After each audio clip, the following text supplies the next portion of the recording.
Yes. So hello everybody, कैसे आप सभी लोग? आते जाइए जुड़ते जाइए। Yes yes yes yes yes guys. Hello everybody, कैसे आप सभी लोग? मैं हूं आपका एफएम का होस्ट, आपका एफएम का दोस्त देव शाह, और स्वागत करता हूं चार्टर्ड स्टडीज एकेडमी की सफलता सितंबर 25 ऑनवर्ड्स के बैच के इस प्यारे प्यारे सब्जेक्ट के, अरे कौन से बोलो ना, फाइनेंशियल मैनेजमेंट वाले सब्जेक्ट के लेक्चर नंबर 5 पे। आइए बॉस, आ जाइए, आ जाओ फटाफट, जुड़ जाओ। Hello hello. आई होप आप लोग हेल्थ वाइज वेल्थ वाइज एकदम ही बढ़िया चल रहे हो। एंड आते ही मेरा पहला सवाल मैं तो पूछूंगा। आते ही मेरा पहला सवाल, कितने लोगों ने, कितने प्रतिशत बच्चों ने रिवाइज किया हमने जो पिछली क्लास में किया था? बोलो, चलो ईमानदारी से बोलो। अगर प्रीमियर देख रहे हो तो भाई चैट बॉक्स या कमेंट सेक्शन में आंसर करो, या फिर अगर तुम रिकॉर्डेड देख रहे हो तो भाई मन में जवाब दो। मन में जवाब दो, किया कि नहीं, शिद्दत से बोलो। तो अगर आप लोगों ने रिवाइज किया तो भाई आप लोगों के लिए तालियां तो बजवानी पड़ेगी ना। तो मेरे भाई चलो आप लोगों के लिए बढ़िया बढ़िया तालियां बजवा दो यार, अगर आपने रिवाइज किया है तो बज। आहा, बहुत बढ़िया, माहौल बन गया। यस। और अगर आप लोगों ने रिवाइज नहीं किया है तो मेरे भाई, जो लोग आपसे रिवाइज कर रहे हैं वो ऑलरेडी आपसे आगे चल रहे हैं। अब आपके ऊपर है, एग्जाम तो कॉम्पिटिटिव है, आपको निकलना है तो आपको दूसरों से ज़्यादा कंसिस्टेंट तो होना पड़ेगा। बाकी आपकी मर्जी मेरे भाई, है ना। चलो, सो हम लोग क्या कर रहे थे, कॉस्ट ऑफ कैपिटल कर रहे थे। हम लोगों ने हमारी पिछली क्लास में डिबेंचर्स का सारा मामला खत्म कर दिया था, cost of irredeemable debentures, convertible debentures, redeemable debentures. आज के लेक्चर में ना हम लोग क्वेश्चंस बहुत ज़्यादा करेंगे। हमारा आज का अप्रोच, आज के लेक्चर का हमारा अप्रोच यही होगा, ठीक है। हम लोग क्वेश्चन ज़्यादा करेंगे क्योंकि अब मतलब कंसेप्ट बहुत कम बचे हैं इसमें। जो मेजर था ये डिबेंचर्स वाला था एंड डब्ल्यूसीसी वाला था। आई थिंक ये मैं पिछले लेक्चर में भी कह चुका हूँ, ठीक है। आज क्वेश्चन ज़्यादा होगा, बट उससे पहले हम लोगों ने जो पिछले लेक्चर में किया है वो एक बार आपको मैं भी रिवाइज करवा दूं क्या? अरे करवा दूं क्या, बोलो। चलो, so I am starting the revision of what we have done in the last lecture in 3, 2, 1, let us go. तो पिछले लेक्चर में हम लोगों ने कॉस्ट ऑफ रिडीमेबल डिबेंचर्स के साथ चालू किया था। अब कॉस्ट ऑफ रिडीमेबल डिबेंचर्स भी हम दो तरीके से निकाल सकते हैं। एक था हमारा अप्रोक्सीमेशन मेथड, जिसको हम लोग फॉर्मूला मेथड भी करते हैं, एंड एक होता है यील्ड टू मैच्योरिटी, आईआरआर। हम लोगों ने सबसे पहले यील्ड टू मैच्योरिटी किया था क्योंकि ये हमारे आईआरआर वाले मेथड से काफ़ी ज़्यादा क्लोजली रिलेट करता है। अब आईआरआर में क्या था, सिंपल दो डिस्काउंट रेट चाहिए, एक जिसमें एनपीवी पॉजिटिव है, एक जिसमें एनपीवी नेगेटिव है। फिर मैंने तुम्हें बोला था कि अगर डिस्काउंट रेट बढ़ाना घटाना है तो एनपीवी और उसका इनवर्स रिलेशनशिप है, तो एनपीवी घटाना है डिस्काउंट रेट बढ़ाओ, एनपीवी बढ़ाना है डिस्काउंट रेट घटाओ। और मार्जिन कितना लेने का, 5% लेने का दूसरी डिस्काउंट रेट लेने के लिए, एक तो क्वेश्चन में दी होती है। फिर ये वाले बढ़िया बढ़िया फॉर्मूला से अपना आईआरआर निकल जाता था। यस।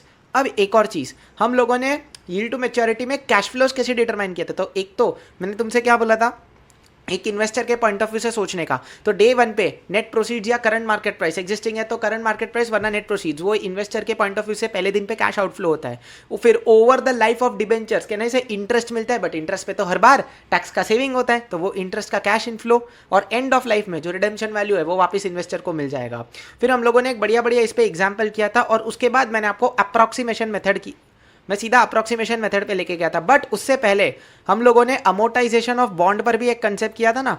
हाँ, हम लोगों ने अमोर्टाइजेशन ऑफ बॉन्ड पे भी एक कंसेप्ट किया था। और एक और चीज़ मैं आपको बता दूं कि वैसे तो ये मैंने बेसिक कंसेप्ट में कवर कर दिया था, बट कल सिर्फ एक ओवर भी दे दिया था। बस एक चीज़ का ध्यान रखना है कि प्रिंसिपल अगर हर साल के बिगिनिंग में पे हुआ है तो इंटरेस्ट किस पे कैलकुलेट होगा, क्लोजिंग बैलेंस पे। लेकिन अगर प्रिंसिपल हर साल के एंड में पे हुआ है तो इंटरेस्ट कैलकुलेट होगा आपके ओपनिंग बैलेंस पे, बराबर।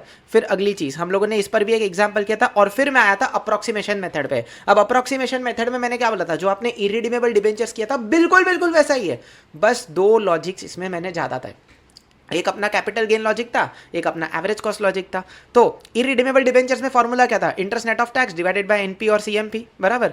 प्लस इसमें एक और चीज़, जब भी डिबेंचर्स रिडीमेबल होते हैं तभी मैंने क्या बोला था कि रिडेम्पशन वैल्यू और नेट प्रोसीड्स के बीच का जो गेन होता है, कहने से it is like a profit. Redemption value बोले तो सेलिंग प्राइस, नेट प्रोसीड्स बोले तो it is like your cost. तो जो प्रॉफिट या क्या, तो जो प्रॉफिट एलिमेंट हुआ वो यहाँ पे बन जाएगा कैपिटल गेन। बट क्या ये एक ही साल में मिलता है? नहीं, ये तो over the life of debentures मिलता है ना, क्योंकि रिडेम्पशन एंड में होता है, कॉस्ट आप शुरू में देते हो। तो ये कैपिटल गेन का एलिमेंट हम डिवाइड करते थे नंबर ऑफ ईयर्स के साथ। क्यों? क्योंकि at a point of time annual consider होकर हम लोग निकालते हैं, है ना। अगली चीज़, हाँ, फिर जो दूसरा लॉजिक था वो था अपना average cost logic. Average cost logic में मैंने आपको एक तिक्रम सा तरीका बताया था याद करने के लिए। क्या था वो तिक्रम सा तरीका? कि भाई देखो, किसी भी डिबेंचर, किसी भी रिडीमेबल डिबेंचर की दो टाइप की कॉस्ट होती है। एक तो वो जो डे वन पे मैंने इंकर की, फिर दूसरी रिडेम्पशन वैल्यू, क्योंकि वो कहना से एक तरीके से अगले इन्वेस्टर की कॉस्ट हो गई। तो दो कॉस्ट है, कौन सी ले? एक कोई भी एक ली तो दूसरे के साथ अन्याय हो जाएगा, तो दोनों को एवरेज करके ले ले। तो denominator net proceeds plus redemption value divided by 2। तो ये दो लॉजिक्स के साथ अपना पूरा फॉर्मूला हो जाता। अच्छा, अगली चीज़, एक बहुत इंपॉर्टेंट चीज़ मैंने बताई थी कि काफ़ी बार वो डिबेंचर्स का जो कॉस्ट है वो या तो इशू डेट पे कैलकुलेट करने बोलेगा, या तो at any time during the life calculate करने बोलेगा। इशू डेट पे लेगा तो पूरी पूरी लाइफ लेनी है, बट अगर किसी और दिन पे लेता, मतलब any on any year between the issue date and the redemption date, अगर उस बीच में, उस लाइफ के बीच में किधर पूछा, तो जितना रिमेनिंग लाइफ है उतना कंसिडर करना। If you all remember this thing, ठीक है। और अगर कुछ नहीं बोला है तो अज्यूम करना इशू डेट पे पूछा है और पूरा पूरा लाइफ ले लेना, ठीक है। इस पर बढ़िया बढ़िया हम लोगों ने क्वेश्चन किया था। और फिर हम लोगों ने क्या किया था? Convertible debentures. If you remember, convertible debentures में सेम टू सेम था, जस्ट लाइक रिडीमेबल डिबेंचर्स, पूरा अप्रोक्सीमेशन मेथड था। बस एक चीज था कि यहाँ पर रिडेम्पशन वैल्यू क्या था। देखो, जब भी कन्वर्टेबल होता है तब मैच्योरिटी पे या तो तुमको कैश मिलता है या तो शेयर्स मिलते। तो अगर शेयर्स मिलते तो कितने शेयर्स मिलते हैं इनटू इट्स मार्केट वैल्यू, या फिर कैश कितना मिल रहा है, इन दोनों में से जो भी हायर आता है वो मेरी रिडेम्पशन वैल्यू बन जाएगी। फिर इस पर भी हम लोगों ने एक बढ़िया बढ़िया सवाल किया था। तो देखो भाई, मस्त मस्त मैंने तुमको पूरा रिवाइज करा दिया 5 मिनट में। अब हमने वो 2 घंटे में किया था, जिसने रिवाइज किया उसको मस्त मस्त 5 मिनट में समझ में आ गया होगा। हाँ जी, बहुत बढ़िया। तो आई होप आप लोगों को समझ में आया होगा, ठीक है। तो अभी हम लोग आज क्या चालू करने वाले बॉस? हम लोग आज चालू करने वाले हैं अपना बढ़िया बढ़िया cost of preference share capital. भैया ये क्या है सर? ये क्या है? Preference share capital. अरे प्रेफरेंस दे रहे हो ना आप किसी को, ऐसे प्रेफरेंस शेयर कैपिटल, फील ही आ गई। बहुत बढ़िया, चलो चालू करें क्या? अरे चालू करें क्या भाइयों और भाइयों और उनकी बहनों, चालू करें क्या? हाँ चलो आ जाओ। तो साथ में लिखेंगे। अभी हम जो है स्टार्ट करने जा रहे हैं cost of preference share capital. एक मिनट, हाँ मैं खाली एक बार, हाँ जी आ जाओ बॉस, करवा दूंगा। लिखेंगे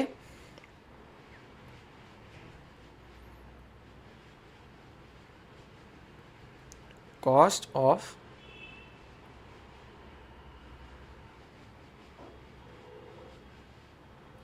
प्रेफरेंस शेयर कैपिटल।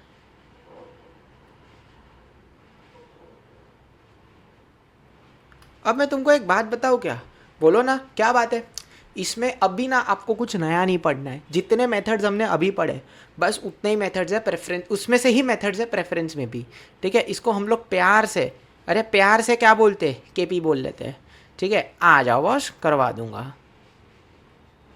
ठीक है भाई। तो अब केपी समझना कैसे निकलेगा। केपी के लिए हमारे पास कितने मेथड्स है एक बार मैं आपको बता दूं। अब समझना, केपी पहली बात तो 2 टाइप का होता है। एक आपका इरिडीमेबल प्रेफरेंस शेयर कैपिटल होता है, एक रिडीमेबल प्रेफरेंस शेयर कैपिटल होता है। ये 2 बार इरिडीमेबल आ गया, इट इज़ रिडीमेबल, ठीक है। समझो, जो इरिडीमेबल प्रेफरेंस शेयर कैपिटल है ना, उसके लिए हमारे पास फॉर्मूला मेथड है, सिर्फ ओनली फॉर्मूला मेथड, ठीक है, जिसको आप अप्रोक्सीमेशन भी बोलते हो। इरिडीमेबल डिबेंचर्स में किया था ना, interest net of tax divided by net proceed या सीएमपी, वैसा ही है, वैसा ही कुछ है। और रिडीमेबल में एक तो अपने पास फॉर्मूला है,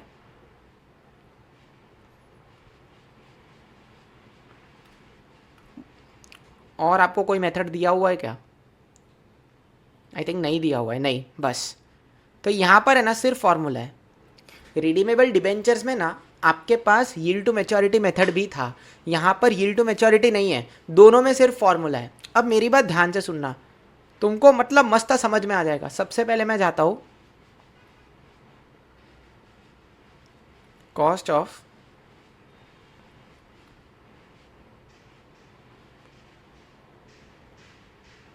इररिडीमेबल प्रेफरेंस शेयर्स।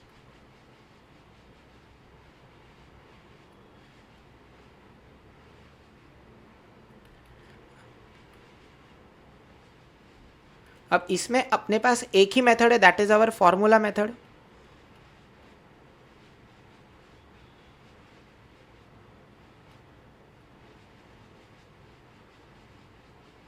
हाँ जी, एक ही मेथड है, फॉर्मूला मेथड। अब मेरी बात ध्यान से सुनना, यहां पर लिखेंगे इट इज जस्ट लाइक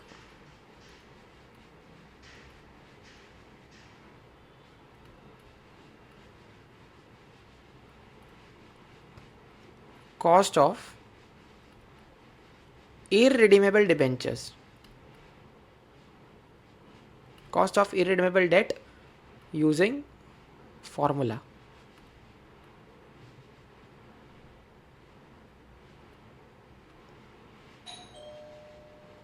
और इसी को हम क्या बोलेंगे? Approximation method.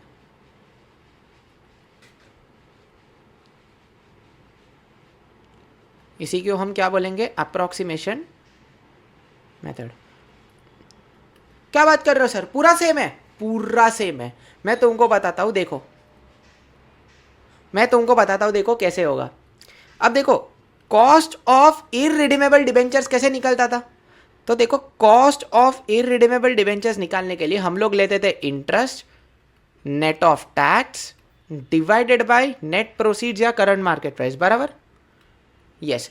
अब समझना, फॉर्मेट तो अपना वही था। ये जो था अपना रिटर्न हुआ करता था और ये जो था अपना एक तरीके से इन्वेस्टमेंट हुआ करता था। ये तो मैंने आपको एकदम बेसिक डे 1 से बता दिया था कि it is nothing but return upon investment. अरे बिल्कुल सही, it is nothing but the basic return upon investment. तो अब यही चीज cost of preference irredeemable preference shares में भी जाएगी। मतलब इसका फॉर्मूला पता है क्या होगा? Same, return upon investment. देखो केपी लिखेंगे,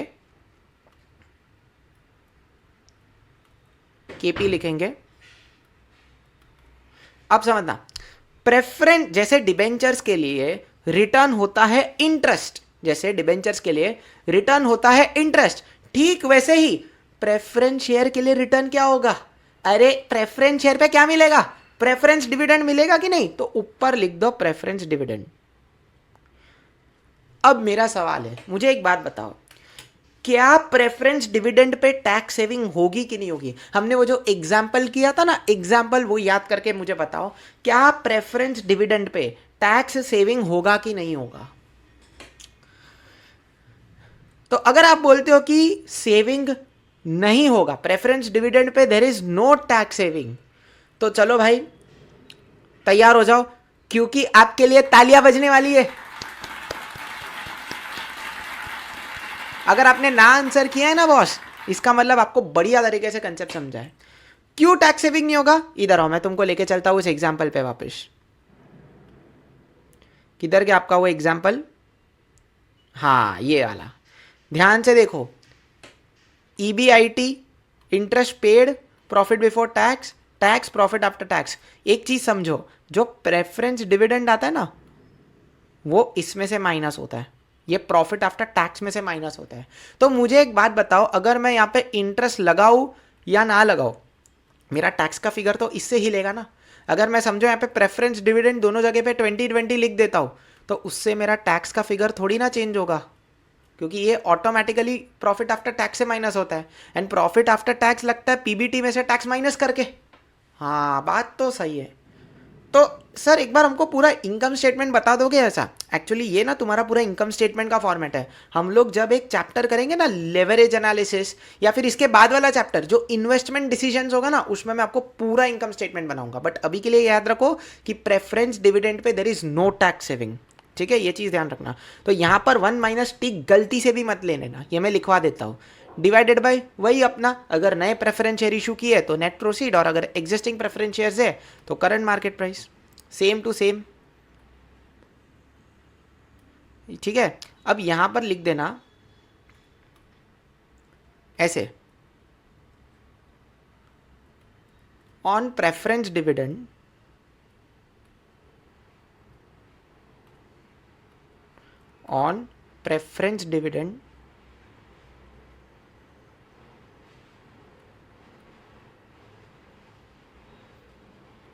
there is no tax saving.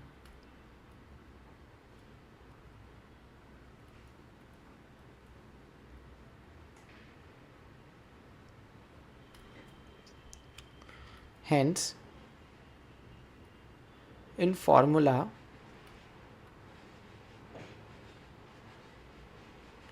We will take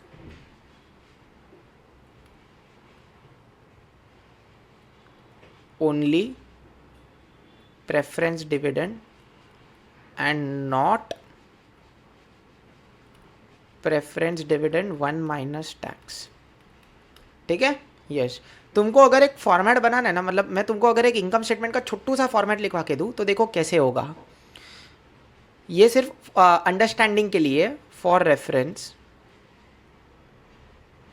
ये आगे काम आएगा। ठीक है, तो सबसे पहले तुम्हारा EBIT होता है, ठीक है, उसमें से मैं डिबेंचर इंटरेस्ट को करूंगा माइनस, तो ये मेरा आता है अर्निंग्स बिफोर टैक्स। इसी को मैं प्रॉफिट बिफोर टैक्स भी बोलता हूं। इस पे लगता है टैक्स, और PBT में से टैक्स माइनस करोगे ना तो प्रॉफिट आफ्टर टैक्स आता है, और इसके बाद माइनस होगा प्रेफरेंस डिविडेंड। तो एक और फिगर तुम्हारा आता है, that is earnings available to equity share holder. ये क्या होता है मैं आपको बताऊंगा जब चैप्टर आएगा, टेंशन मत लो, बिंदास बताऊंगा, भाई आए सब कुछ करा के जाएगा। बट अभी के लिए आपको सिर्फ इतने पे फोकस करना है, ये इतना पार्ट आपको फोकस रखना है बस। तो कल उठ के अगर आपके मन में सवाल आए कि प्रेफरेंस डिविडेंड पे 1 माइनस टी क्यों नहीं लिया है, ये याद रख लेगा कि इस पर कोई टैक्स सेविंग नहीं होता है। समझ में आया? बहुत ही बढ़िया। चलो ठीक है, अब इसी तरह से इरिडीमेबल प्रेफरेंशियल कैपिटल का भी लिखवा, सॉरी रिडीमेबल प्रेफरेंशियल कैपिटल का भी फॉर्मूला लिखवा दूँ? अरे लिखवा दो ना, आ जाओ यहाँ पे, आ जाओ यहाँ, ये पूरा भर गया है भाई।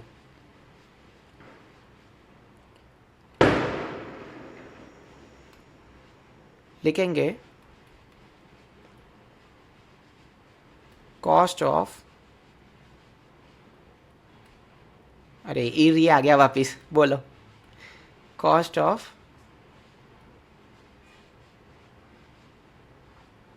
Redeemable preferential capital.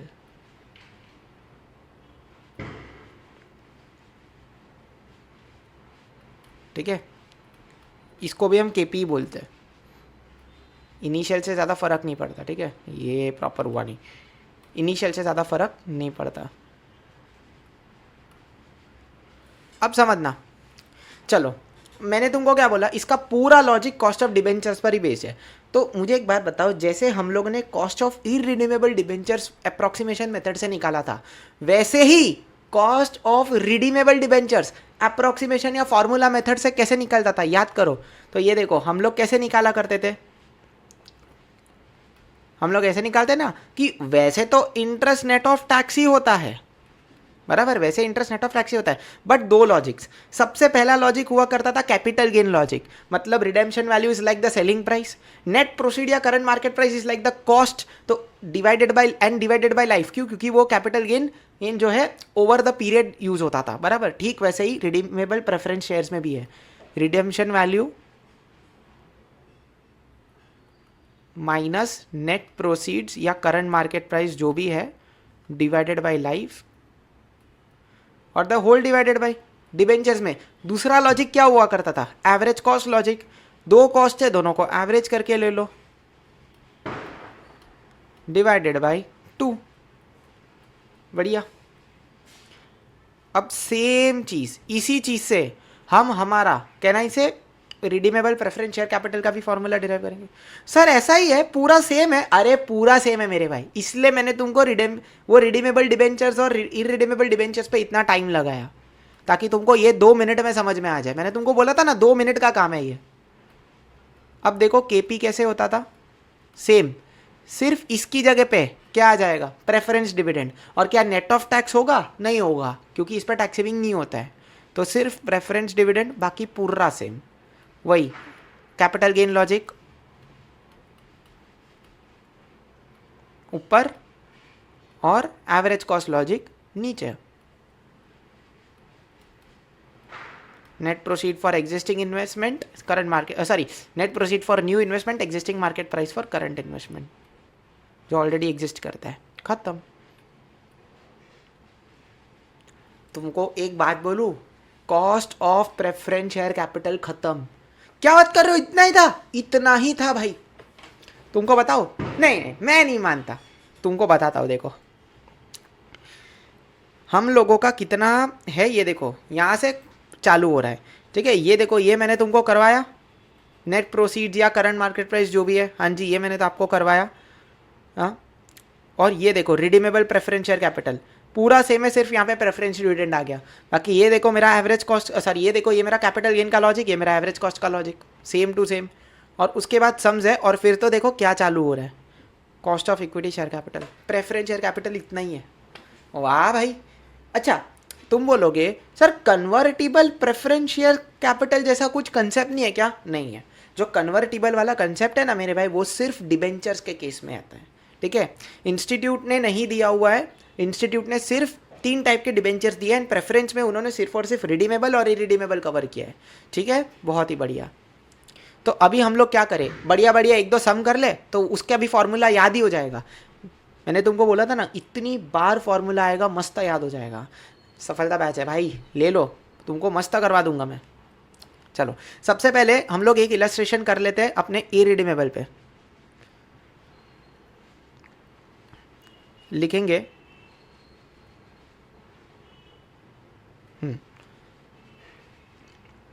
मस्त पैकी लिखेंगे इलस्ट्रेशन।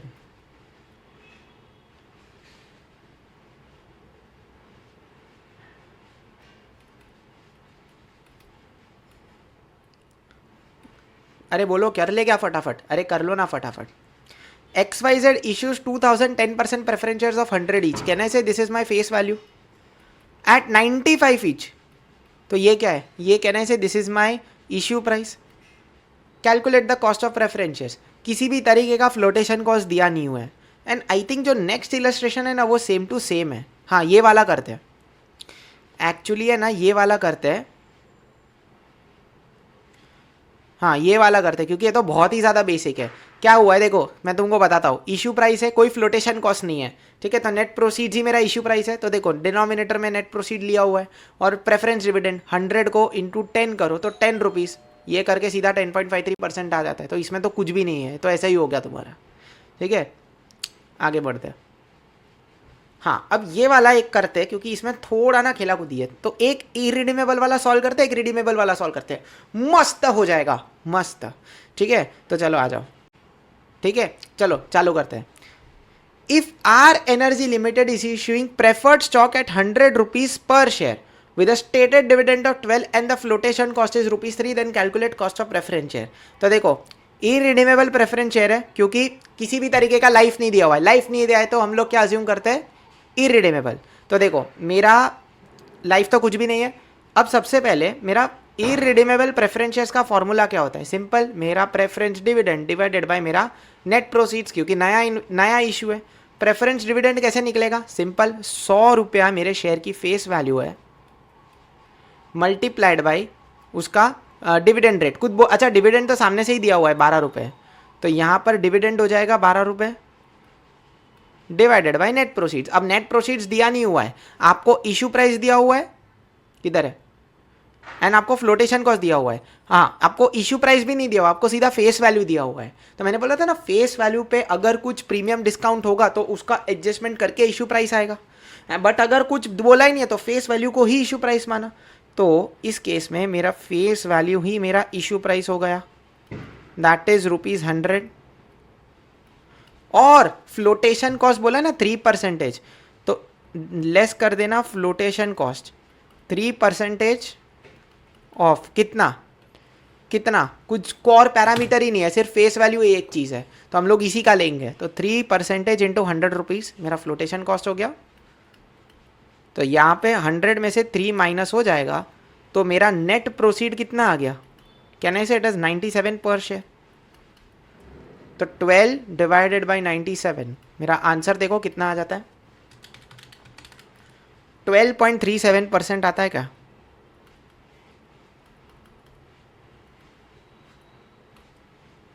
देखो आ गया ना 12.37, इट इज एक्चुअली 12.3711,340, तो ठीक है वो ओके अभी ऐसे ही एक फटाफट रिडीमेबल पे खत्म कर ले क्या, तो क्या खत्म हो जाएगा कंसेप्ट, फिर हम लोग शांति से इक्विटी वाले पार्ट पे फोकस करेंगे, ठीक है।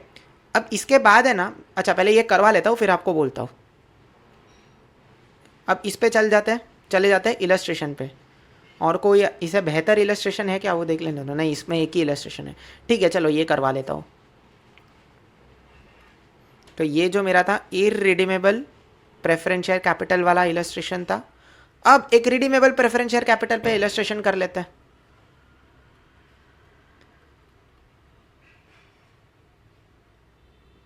Illustration on redeemable preference share capital, ठीक है चलो। तो अब देखो एक मिनट ना, हाँ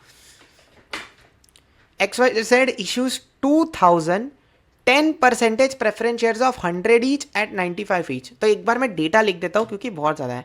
तो सबसे पहले मुझे बताओ कूपन रेट कितना है। Coupon rate is can I से 10%, हाँ जी 10% कूपन रेट है। फेस वैल्यू बोला है 100 ईच, फेस वैल्यू हो गया 100 रुपीज। अब देखो इश्यू प्राइस कितना है 95 रुपीज ईच, तो इश्यू प्राइस ले लो 95 है, मतलब 100 का फेस वैल्यू का शेयर है, 95 पर इश्यू किया हुआ है। The company proposes to redeem the preference shares at the end of 10th year from the date of issue. बोल दिया है कि लाइफ कितना है, simple 10 years is my life. और कहीं पे भी रिडेम्पशन वैल्यू की बात नहीं की गई है। तो मैंने क्या बोला था, जब कुछ बोला ना जाए तब क्या अज्यूम करने का कि redemption is done at par. तो रिडेम्पशन फेस वैल्यू पर ही होगा, पार मतलब फेस वैल्यू पर। तो रिडेम्पशन वैल्यू भी मेरी कितनी हो जाएगी 100 रुपीज़। या फिर ऐसे लिखता हूँ, जो मेरी रिडेम्पशन वैल्यू होगी वही मेरी इस केस में फेस वैल्यू हो जाएगी। हाँ जी वही वही आपकी वही आपके इस केस में फेस वैल्यू हो जाएगी, दैट इज 100, ठीक है। चलो तो फटाफट से फॉर्मूला डाल दे। अब फॉर्मूला कैसे याद रखने का, पहली बात तो प्रेफरेंस शेयर्स है, तो प्रेफरेंस डिविडेंड प्लस सबसे पहले मेरा कैपिटल गेन लॉजिक, तो रिडेम्पशन वैल्यू और आज मैं जो नेट प्रोसीड भर रहा हूं उसके बीच का जो भी डिफरेंस है उसको लाइफ के साथ डिवाइड करने का, the whole divided by average cost logic. एक तो redemption value plus net proceeds, दोनों को कर दो एवरेज। तो फटाफट से ले लो, cost of redeemable preference share capital कितना आया देख लो। एक तो फेस वैल्यू 10 दिया हुआ है, सॉरी 100 दिया हुआ है फेस वैल्यू, और कूपन रेट 10%। तो बिंदास मेरा प्रेफरेंस डिविडेंड 100 इंटू 10% करके 10 रुपीज़ निकल जाएगा। हाँ जी एक बार बता देता हूँ वरना आप पूछोगे। प्रेफरेंस डिविडेंड कैसे आया, 100 रुपया फेस वैल्यू थी इंटू 10% करके ₹10, ठीक है। ये वर्किंग नोट ले लो, एक वर्किंग नोट नंबर 1 कैलकुलेशंस, ठीक है।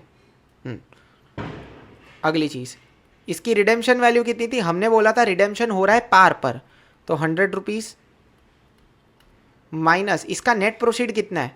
नेट प्रोसीड के बारे में अगर मैं बोलूँ तो इशू प्राइस दिया हुआ है 95 रुपीज़, एंड कहीं पे भी फ्लोटेशन कॉस्ट के बारे में कोई इन्फॉर्मेशन नहीं है, मतलब इस केस में भी हमारा इशू प्राइस और नेट प्रोसीड सेम हो जाएगा। यस तो यही मेरा नेट प्रोसीड भी हो गया था, सीधा 95 लिख दूँ क्या, लिख दो। देखो एक एक चीज़ का लॉजिक है फॉर्मूला में। मैं आपको एक बात बोलूँ, लोग ना इस फॉर्मूला को पूरा रट्टा मारते हैं। मैंने ऐसे ही 2 दिन नहीं लगाया इस फॉर्मूला के साथ सम्स करवाने के लिए। अब देखो आपके दिमाग में मस्त लॉजिक बैठ गया है, एक एक चीज़ का लॉजिक है। Divided by life. अब मुझे एक बात बताओ, लाइफ पूरी आएगी या कोई और फिगर आएगा, पूरा 10 साल लूँ कोई और फिगर लूँ। क्वेश्चन ने कभी कहीं पे भी बोला नहीं है कि मुझे कब कॉस्ट निकालनी है, तो वी हैव टू अज्यूम कि डेट ऑफ इश्यू पे ही बोला है, मतलब डेट ऑफ इश्यू पे बोला है तो पूरा लाइफ आना चाहिए 10 साल। देखा ऐसे एक एक जगह पे कंसेप्ट है। The whole divided by redemption value plus issue price net proceed, अपने केस में वही है, डिवाइडेड बाई 2 निकाल लो। तो 100 - 95। अच्छा अगर आपको समझ में ना आए ना कैसे सॉल्व करने का, पहले इसको सॉल्व करने का m प्लस लेने का, इसको सॉल्व करने का m प्लस लेने का, इसको सॉल्व करने का, जो आंसर आता है ना वो दोनों MRC करके डिवाइड करने का। जैसे मैं बोलता हूँ देखो 10 रुपीज़ लो m प्लस, मैं आपके सामने करता हूँ, देखो कैलसी दिख रहा है। तो 10 रुपीज़ लिया m plus, 100 minus 95 divided by 10 m plus, तो कितना आता है 10.5, ऊपर लिख दो 10.5, और नीचे देखो 100 है प्लस 95 डिवाइडेड बाई 2, तो ये आता है 97.5। बस अब इसको परसेंटेज में ले लो, तो 10.5 डिवाइडेड बाई 97.5 का परसेंटेज लोगे तो 10.769% आता है। 10.77% मैं बोल सकता हूँ, ये 769 ही ले लो, देख लेते हैं। 10.769, 10.77 अप्रॉक्स, ठीक है, बढ़िया। अपना कॉस्ट ऑफ प्रेफरेंस शेयर बढ़िया तरीके से खत्म हो गया है भाई। अभी हम लोग क्या करेंगे, अब मुझे तुम्हें ना कॉस्ट ऑफ इक्विटी समझाना है। अब जैसे cost of debentures and cost of preference shares interconnected है ना, हाँ, कॉस्ट ऑफ इक्विटी थोड़ा सा अलग है लेकिन ईजी है, ट्रस्ट मी एकदम ईजी है। हमें इसमें 5 मॉडल पढ़ने हैं, उसमें से भी एक मॉडल आपको आता है, बोल दो कौन सा है वो, आप गेस करो कौन सा होगा। एक मॉडल है जो आपको आता है, मैं बोलूँ रियलाइज यील्ड, इधर भी आ गया इधर भी आ गया। इसको ये लोग यहाँ पे पता है क्या बोलते हैं, ये देखो, ये देखो रियलाइज यील्ड, वही present value cash inflows minus initial cash outflow, जो इनिशियल इन्वेस्टमेंट है वो, फिर जो एनपीवी निकलता है वो एक वैल्यू पे, समझो अगर एनपीवी एक पॉजिटिव निकला तो आईआरआर मेथड है एक्चुअली ये, तो एक रेट क्वेश्चन में दिया होगा, फिर दूसरे वैल्यू पे एनपीवी नेगेटिव निकलता है, फिर दोनों रेट को फॉर्मूला में डाल देने का। फॉर्मूला क्या था, lower rate plus NPV at lower rate the whole divided by NPV at lower rate minus NPV at higher rate into higher percent minus lower percent, same है, ठीक है। और एक चीज़ मैं आपको बोलूँ, ये ग्रोथ मॉडल भी आपको, ग्रोथ अप्रोच भी आपको आता है, पता है कैसे, मैं आपको बताऊँ, मैं लिखवाऊंगा, टेंशन मत लो, ऐसा नहीं पूरा ही स्किप कर दूंगा। मुझे एक बात बताओ, मैंने जब आपको बेसिक कंसेप्ट्स में डे 1 में बेसिक कंसेप्ट्स में जब मैंने आपको बोला था, तब कहने से मैंने आपको ऐसा बोला था कि आज के डिविडेंड में अगर आप कुछ सालों का ग्रोथ ऐड कर दोगे तो आपको कुछ सालों के बाद डिविडेंड आ जाएगा D0 P1, हाँ, तो उसी से ये फॉर्मूला बना है D1 upon P0 plus G। ये कैसे आता है, इसका लॉजिक क्या है मैं आपको समझाऊंगा, ठीक है। तो आ जाओ, सबसे पहले मैं लिखवा देता हूँ आपको, तो क्या एक अंडरस्टैंडिंग बैठ जाएगी। अब ना इस पूरे चैप्टर में 2 ही कंसेप्ट बाकी है, एक cost of equity share capital, एक कॉस्ट ऑफ रिटेन्ड अर्निंग्स, फिर खत्म, खल्लास खत्म, उसके बाद समझी बचते हैं। तो आ जाओ कॉस्ट ऑफ इक्विटी पर, जिसको मैं प्यार से KE भी बोलता हूँ, ठीक है। तो KD for debentures, KP for preference shares and KE for equity. आ जाओ, अब इसको मेजर करने के भाई साहब हमारे पास कितने मॉडल है, अरे कितने मॉडल है, 5 मॉडल है, 5 मॉडल, 5 मॉडल। टेंशन मत लो, सारे मॉडल्स की एक बार चैप्टर हो, एक बार ये सारे कंसेप्ट हो जाने तो फिर एक बढ़िया सी सारे एलिमेंट्स की, सारे मॉडल्स की आपको समरी भी दे दूंगा, तो मस्त मस्त फिर आप रेफर करना घर पे, ठीक है। तो हमारे पास कॉस्ट ऑफ इक्विटी के 5 मॉडल्स है, पहले नाम लिख लो भाई, ठीक है, पहले नाम लिख लो। देखो 2 मॉडल्स तो हमको वैसे भी आते हैं, सबसे पहले है अपना ग्रोथ मॉडल,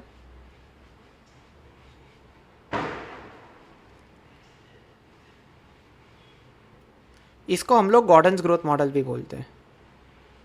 शायद गॉर्डन वर्ड सुन के आपको कुछ क्लिक हुआ होगा शायद, हाँ, क्योंकि हमने पहले किया था इसके लिए।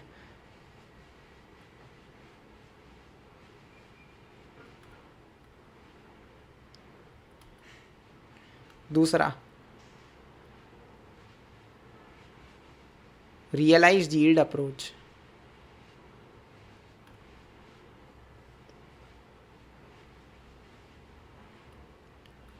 तीसरा मैं बोलता हूँ, अब 3 नए मॉडल्स हैं, एक है डिविडेंड प्राइस, एक है अर्निंग प्राइस।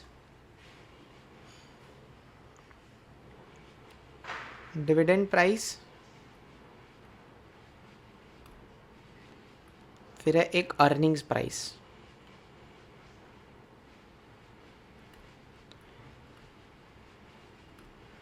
पांचवा थोड़ा सा इंटरेस्टिंग है, जिसको हम लोग CAPM बोलते हैं, कैपिटल एसेट प्राइसिंग मॉडल।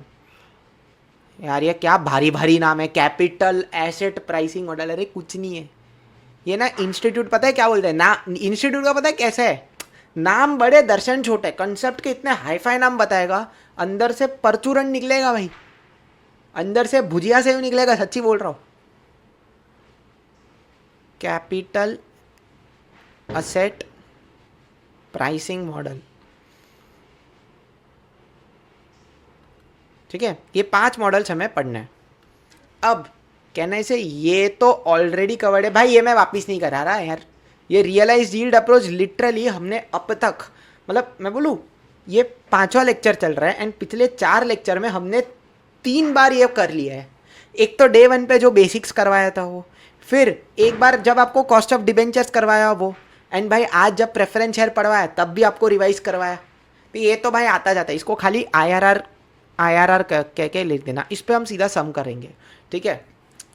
अब ना डिविडेंड प्राइस और अर्निंग्स प्राइस ऐसा है ना, मतलब चुटकी बजाते ख़त्म, चुटकी बजाते ख़त्म। मैं तुमको बताऊँ, मैं सिर्फ तुमको बताऊंगा और लिखवाऊंगा, 2 मिनट में ख़त्म हो जाएगा ये। इधर आओ मैं तुमको बताता हूँ क्या है ये। डिविडेंड प्राइस में पता है क्या करना है, ऊपर न्यूमरेटर में डिविडेंड लेना है और नीचे डिविडेंड में नीचे डिनोमिनेटर में उसका आज का मार्केट प्राइस लेना है, बस ख़त्म। और अर्निंग्स प्राइस में अर्निंग्स पर शेयर लेना है, मार्केट प्राइस आज का पर शेयर लेना है, ख़त्म, इतना ही है, हैं? हाँ, लेकिन फिर अब ना आपके दिमाग में एक सवाल आएगा कि ये अर्निंग्स में और ये डिविडेंड में फ़र्क क्या है। अगर आपको ये क्वेश्चन आ रहा है ना, तो ये क्वेश्चन का आंसर अगर मैं कर दूंगा तो आपको ये दोनों लिटरली याद ही रह जाएगा। तो एक छोटा सा कंसेप्ट, दिवाली है ना भाई, फटाके फूट रहे, एक छोटा सा कंसेप्ट मैं आपको लिखवाना चाहता हूँ, एंड ये भी आपकी इनकम स्टेटमेंट का ही पार्ट है, आएगा। अब समझना, what is the difference between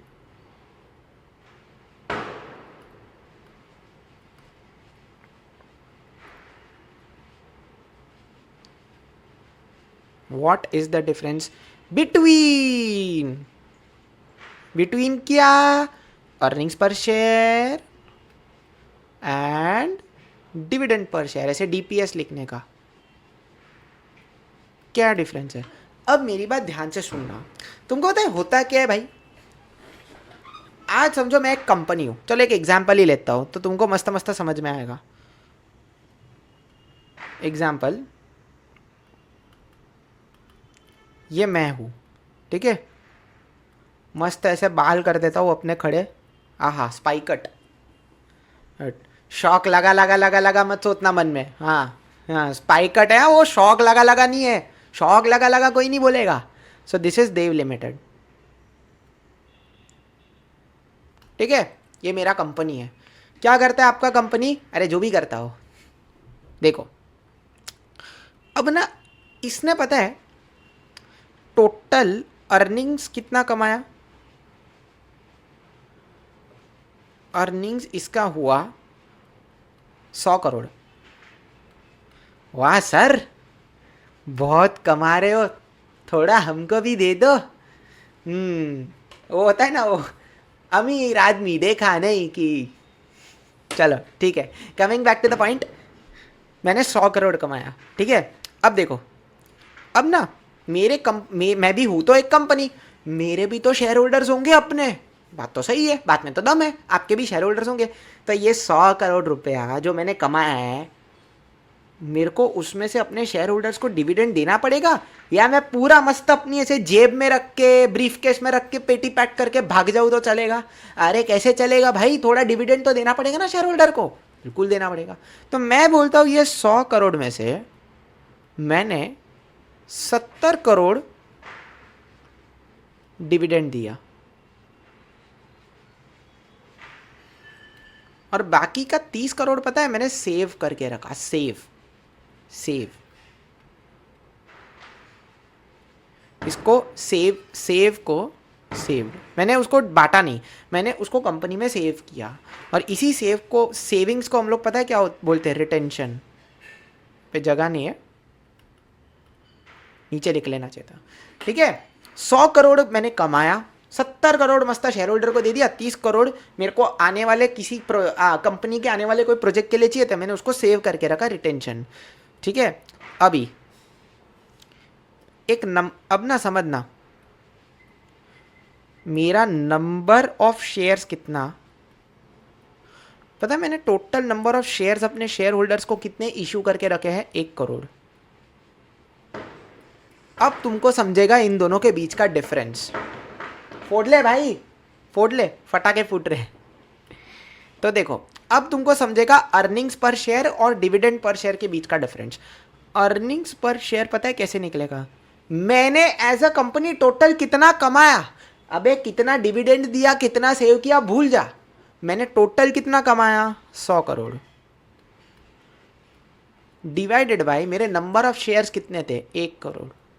तो कहना इसे 100 रुपया मैंने टोटल कमाया। हाँ, इस तरह से मेरा अर्निंग्स पर शेयर निकलता है। ठीक है, और डिविडेंड पर शेयर पता है कैसे निकलेगा, मुझे बताओ मैंने इन टोटल डिविडेंड कितना डिक्लेयर किया, क्या पूरा 100 करोड़ नहीं, 70 करोड़ डिविडेंड, क्योंकि बाकी का 30 करोड़ तो मैंने सेव करके रखा। तो डिविडेंड पर शेयर पता है निकलेगा 70 crore divided by 1 CR, 1 crore shares. हाँ, फोड़ ले भाई, क्लास तो लेनी नहीं है, क्लास लेना तो आता नहीं छोड़ो तो 70 करोड़ डिवाइडेड बाय 1 करोड़, तो ये देखो 70 रुपीज़, ये मेरा डिविडेंड पर शेयर हो गया। समझ में आया। और एक और चीज़ निकलती है रिटेंशन पर शेयर, ये एक्स्ट्रा पार्ट करा रहा हूँ। रिटेंशन पर शेयर कैसे निकलेगा, मैंने कितना सेविंग्स किया। अच्छा, तुमको पता है कंपनी अगर कभी भी कुछ भी सेव करती है तो वो किधर जाता है, वो तुम्हारा रिटेन्ड अर्निंग्स में जाता है। आप जिसको अकाउंट्स में रिजर्व्स एंड सरप्लस बोलते हो ना, रिजर्व्स एंड सरप्लस, उसको यहाँ पर फिनेंशियल मैनेजमेंट में रिटेन्ड अर्निंग्स बोला गया है। एफएम की भाषा इसको रिटेन्ड अर्निंग्स बोलती है। और तुमको पता है इक्विटी के बाद हमें रिटेन्ड अर्निंग्स की भी कॉस्ट निकालनी है, इसलिए एग्जाम्पल करवा रहा हूँ। ठीक है, क्योंकि तुमको समझ में आना चाहिए कि रिटेन्ड अर्निंग्स का मतलब क्या होता है। तो रिटेन्ड अर्निंग्स मैंने कितना सेव किया, 30 crore divided by 1 crore shares, तो 30। ये मस्त एग्जाम्पल।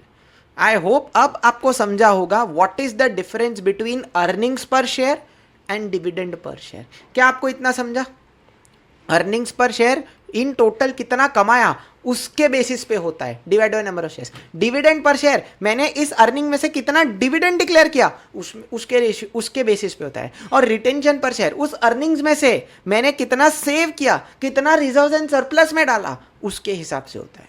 बढ़िया, बहुत बढ़िया। अब समझना, मेरा जो डिविडेंड प्राइस अप्रोच है ना, उसमें डिविडेंड पर शेयर निकलेगा। ठीक है, इसको डिविडेंड पर शेयर मतलब basically this is dividend per share divided by market price, but ये नेक्स्ट एक्सपेक्टेड डिविडेंड निकलेगा। और मैंने आपको पहले ही बोला था, दिस नेक्स्ट एक्सपेक्टेड डिविडेंड को हम लोग D1 कहते हैं। और D1 कैसे निकालता है, अरे D0 में ग्रोथ रेट अप्लाई कर दे तो D1 निकल के आ जाएगा। ग्रोथ रेट वाले कंसेप्ट में कराया था ना। हाँ जी। और जो मेरा अर्निंग्स पर शेयर है ना, वो current earnings per share divided by market price share, मतलब ये होगा EPS, ये आज का ही अर्निंग्स होगा, तो 0 लिख रहा हूँ, डिवाइडेड बाय मार्केट प्राइस पर शेयर। सर एक बार लिखवा दो ना, आ जाओ, मैं तुमको रेलिवेंट नोट्स के साथ लिखवा देता हूँ। ठीक है, तो तुमको समझ में आ जाएगा। आओ आओ बॉस आओ। सबसे पहले हमने IRR तो करवा दिया, लिखते हैं dividend and earnings price models.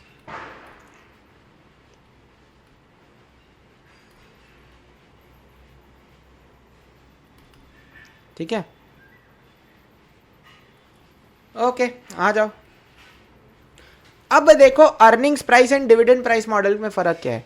तो सबसे पहले डिविडेंड प्राइस मॉडल्स कैसे निकलेगा, तो इसके हिसाब से अगर मेरे को के ही निकालना है ना, एक मिनट,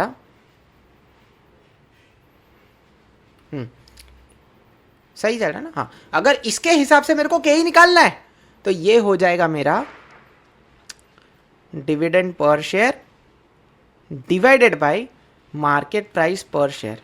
बट याद रखना this is next expected dividend, next expected dividend और D1। और मैं आपको बता दूं D1 कैसे निकलता है, D0 में अगर मैं 1 + G करके ग्रोथ ऐड करूं तो, ठीक है, ये एक चीज। और इसी तरह से अर्निंग्स प्राइस मॉडल क्या हो जाएगा,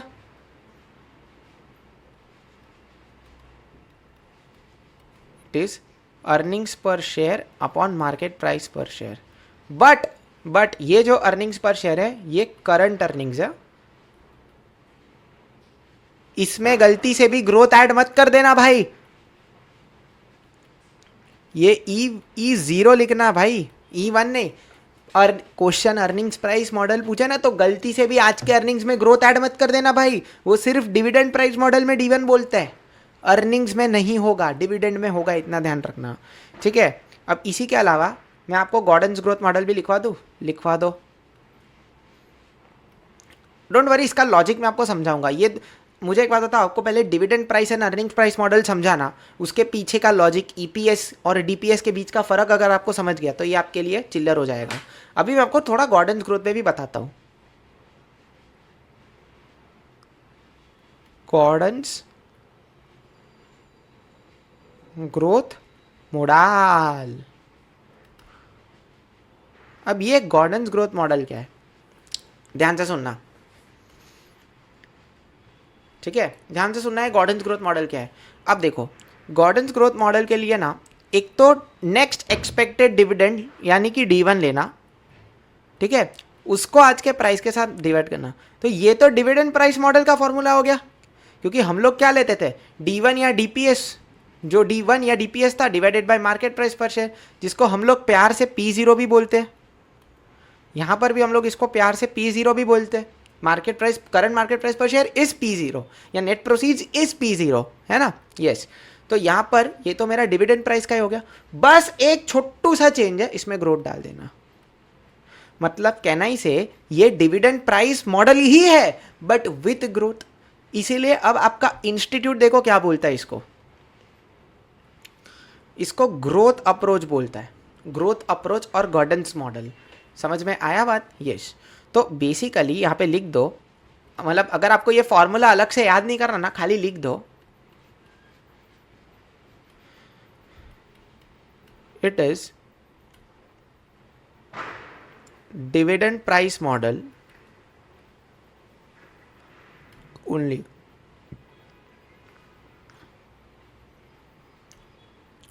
but with growth.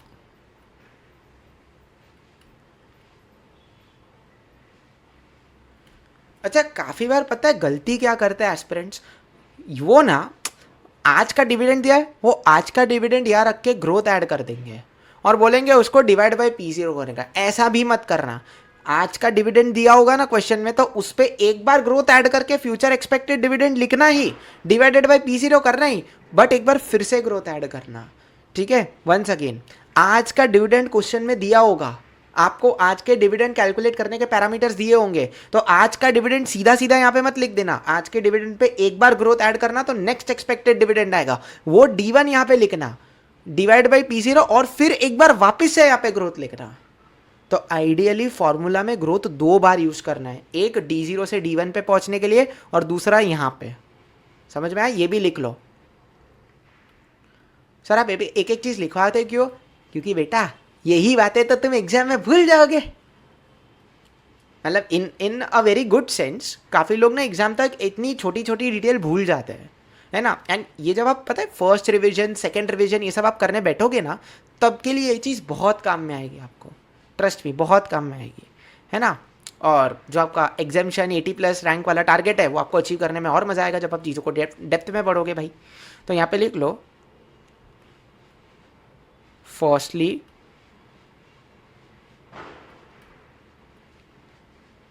add growth to D0 to arrive at D1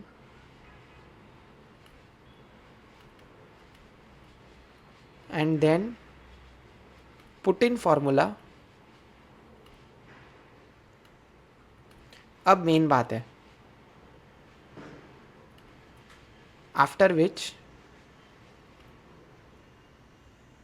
once again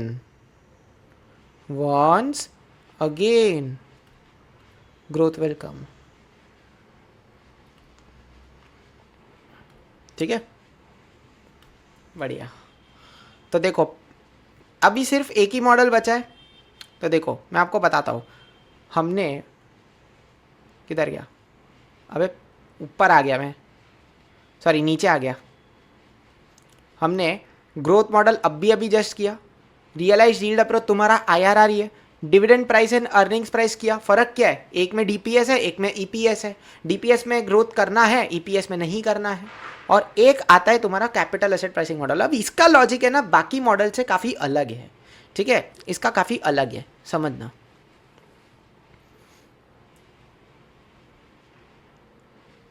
यहाँ पे हेडिंग लिखो,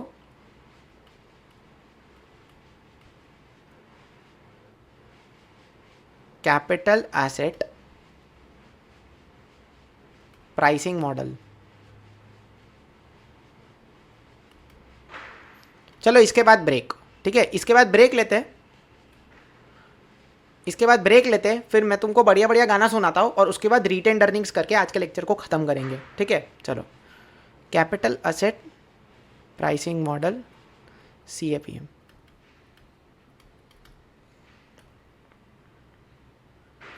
आ जाओ, capital asset pricing model CAPM। अभी देखो समझने का ट्राई करना, ठीक है। एक एग्जाम्पल से समझाता हूँ, एग्जाम्पल सुनना। तो वही ये मेरे स्पाइक वाले बाल, सर कितनी बार शौक लगाओगे खुद को, मजा आता है मेरे को, कुछ देव लिमिटेड, ठीक है। अब सुनना, ठीक है, ये मेरी कंपनी है। अब पता है एक शेयर होल्डर है, शेयर होल्डर का नाम किसको लेना है, चलो इस बार कोई भी एक नाम सोचो ना, चलो अर्जुन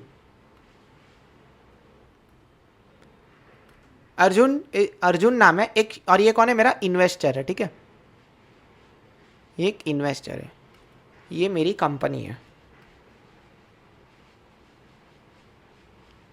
अब अर्जुन ने पता है क्या किया, अर्जुन ने मेरी कंपनी के शेयर्स खरीदे नहीं, अर्जुन को मेरी कंपनी के शेयर्स खरीदने हैं, अब मैं अर्जुन को पता है क्या बोलता हूँ कि देख भाई अर्जुन, अगर तू मेरी कंपनी के शेयर्स खरीदेगा ना, मैं तेरे को 15% डिविडेंड दूंगा। कितना? 15%। तो ये लिख लो, खाली ऐसे लिख लो, और यहां पे लिखना I promise to give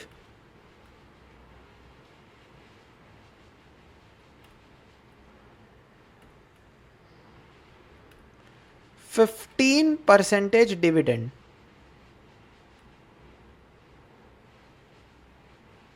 to Arjun.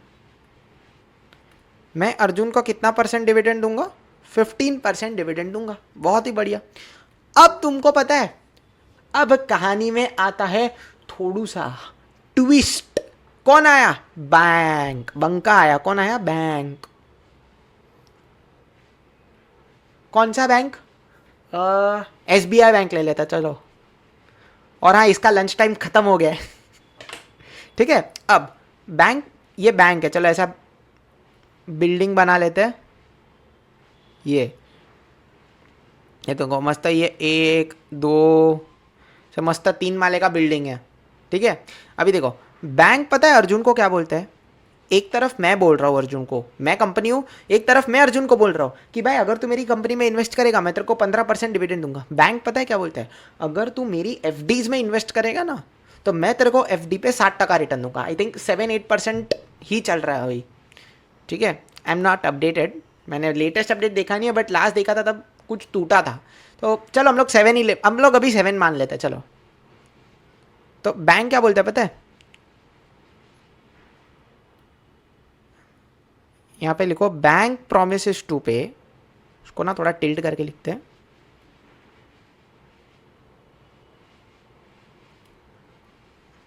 Bank promises to पे कितना, 7% रिटर्न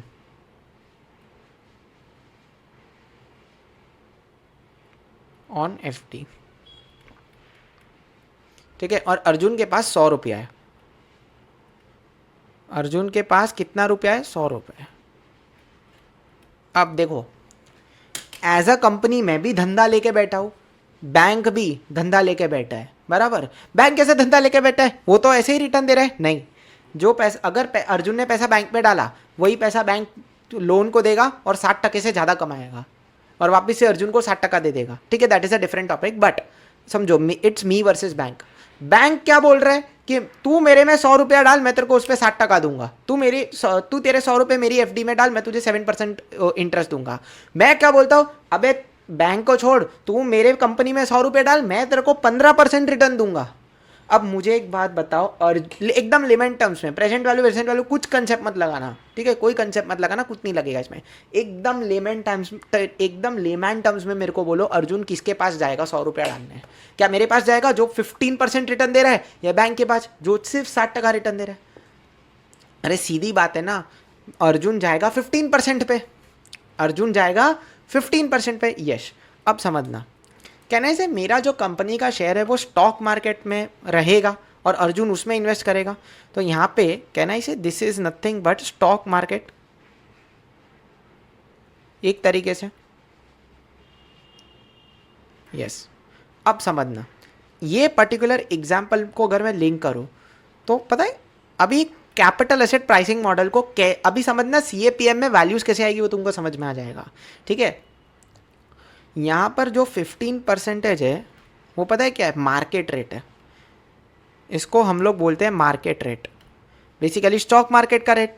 क्योंकि अर्जुन अगर पैसा मार्केट में मेरा शेयर ढूंढ के उसमें डालेगा तो उसको 15% रिटर्न मिलेगा। हाँ जी। अब जो 7% है ना, इसको ये लोग बोलते हैं रिस्क फ्री रेट। क्या बोलते हैं? Risk free rate. समझना, बैंक की एफडीज में ना जनरली उतना ज़्यादा रिस्क नहीं होता जितना स्टॉक मार्केट में होता है। हम सभी जानते हैं ये चीज़। आप में से जो लोग नहीं जानते हैं, स्टॉक मार्केट में जो इक्विटी का सेगमेंट होता है ना, it is more riskier than the bank वाला। क्योंकि बैंक की एफडी पे ना एक तरीके से फिक्स्ड इनकम होती है और कंपनीज जो है वो कोट तो करती है, बट ज़रूरी नहीं है कि उतना दे भी पाए। समझ रहे हो? तो equity sector is more risky. तो यहाँ पर है ना, लिखो कि जो मार्केट है, stock market, it involves more risk than the bank.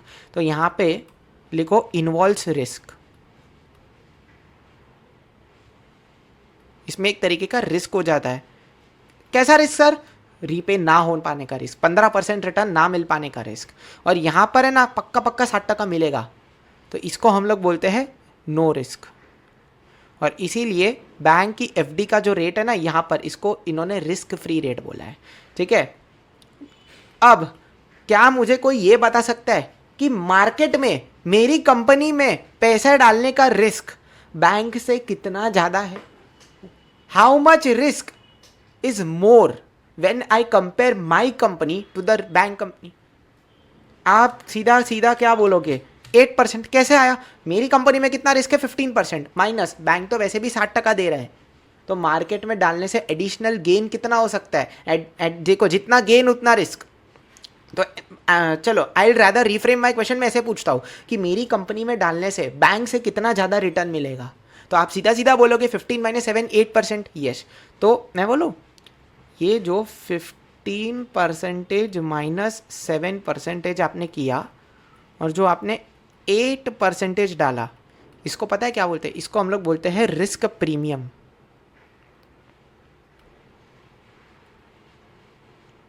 इसको क्या बोलते हैं? Risk premium. कि मार्केट में जब आप डालोगे तो आपको रिस्क फ्री रेट से कितना ज़्यादा मिलेगा। ठीक है, तो ये लिख लो, लॉजिक लिख देता हूँ यहाँ पर, हाउ मच रिस्क या how much return does company या मार्केट, जो भी आप लिखो, मैं मार्केट लिख रहा हूँ, does market give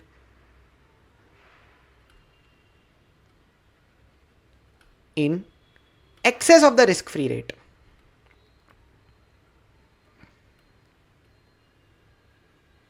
in excess of risk free rate। ठीक है, हाँ जी। इसी के अलावा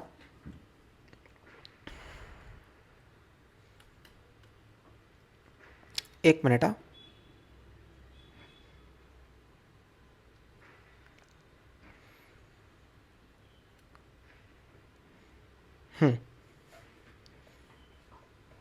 अब इसी के अलावा एक और आपका एलिमेंट आता है, इसको हम लोग बोलते हैं बीटा कोएफिशिएंट। इसको हम लोग क्या बोलेंगे, बीटा कोएफिशिएंट। ये क्या है, बेसिकली पता है क्या होता है, इस पर ना आपको सीए फाइनल में इन डेप्थ डिस्कशन है। कैपिटल एसेट प्राइसिंग मॉडल में मैं आपको बोलूं, इंस्टीट्यूट ने सीए पीएम के लॉजिक को दो लेवल्स के अक्रॉस डिवाइड किया है। इंटरमीडिएट लेवल पे आपको सिर्फ फॉर्मूला आना चाहिए, इंस्टीट्यूट सिर्फ फॉर्मूला के एलिमेंट्स पूछेगा, आपको फॉर्मूला लगा करके के ही निकालना है बस। इसका डिटेल्ड डिस्कशन फाइनल में। बीटा कोएफिशिएंट बोलूँ क्या होता है, it is nothing but a risk factor. अब इसको फिलहाल ऐसे मानो कि रिस्क निकालने का एक तरीका है, रिस्क फैक्टर। ठीक है, तो अब मेरी बात ध्यान से सुनना। मेरा जो, अब मैं फाइनली फॉर्मूला पे आ रहा हूँ। ठीक है, तो के ई कैसे निकलेगा मेरा, सी ए पी एम अप्रोच के हिसाब से मेरा के ई पता है कैसे निकलेगा, आप लोगे रिस्क फ्री रेट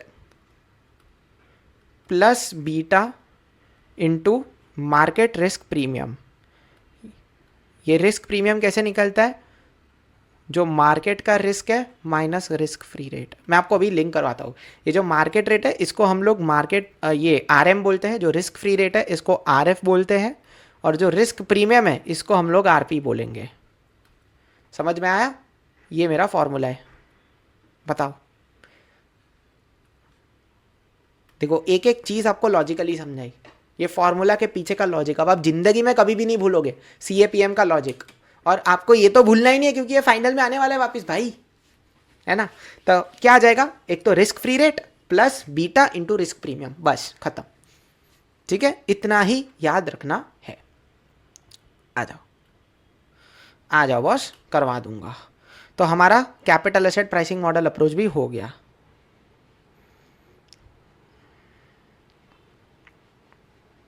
किधर गया, अरे तो मैं बहुत ऊपर आ गया भाई। हाँ, हमारा सी ए पी एम भी हो गया। इसी के साथ साथ हमने कॉस्ट ऑफ इक्विटी भी खत्म कर दिया है बॉस।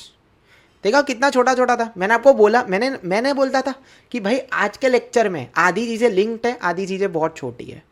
ठीक है भाई, तो इसी के साथ एक आध घंटा हो चुका है and I think now it's time for a short break. तो हम लोग एक मस्त मस्त ब्रेक ले लेते हैं, क्या बोलते हो। ठीक है, एक मस्त मस्त ब्रेक ले लेते हैं, बढ़िया। चलो मिलते हैं एक छोटे से ब्रेक के बाद। और रुको रुको रुको रुको रुको, जब मैं बोलता हूँ मिलते हैं एक छोटे से ब्रेक के बाद, तो मैं ब्रेक में मस्त मस्त गाना बजाऊंगा आप लोगों के लिए, ढिंक चिका मस्त गाना बजाऊंगा। ठीक है, चलो चलो भाई, तो तुम्हारे लिए मस्त मस्त एक गाना बजा दूँ क्या। चलो एक मस्त मस्त गाना बजा देते हैं आप लोगों के लिए भाई। नो कॉपीराइट बजा रहा हूँ, ठीक है, वरना फिर दिक्कत क्या होती है यार, कॉपीराइट आ जाता है। तो एक बार नो कॉपीराइट बजा दिया जाए आप लोगों के लिए। चलिए,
चलो भाई ठीक है, हाँ, वरना तुम लोग तो यार नाचते नाचते 12 बजा दोगे रात के हैं।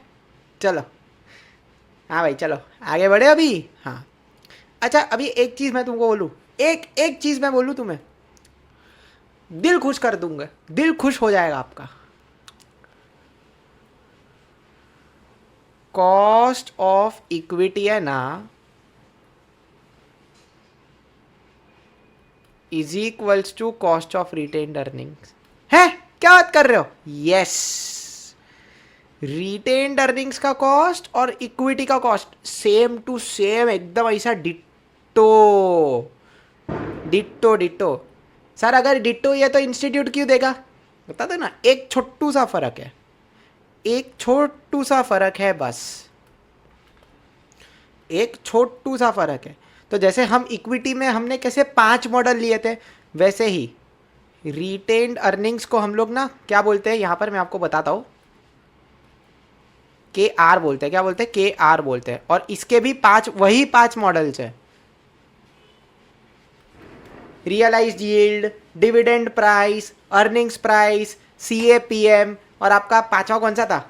हाँ, गॉर्डन्स ग्रोथ। समझा? बस यही 5 मॉडल आपके रिटेन्ड अर्निंग्स के ही है, जो आपके केई के भी होंगे।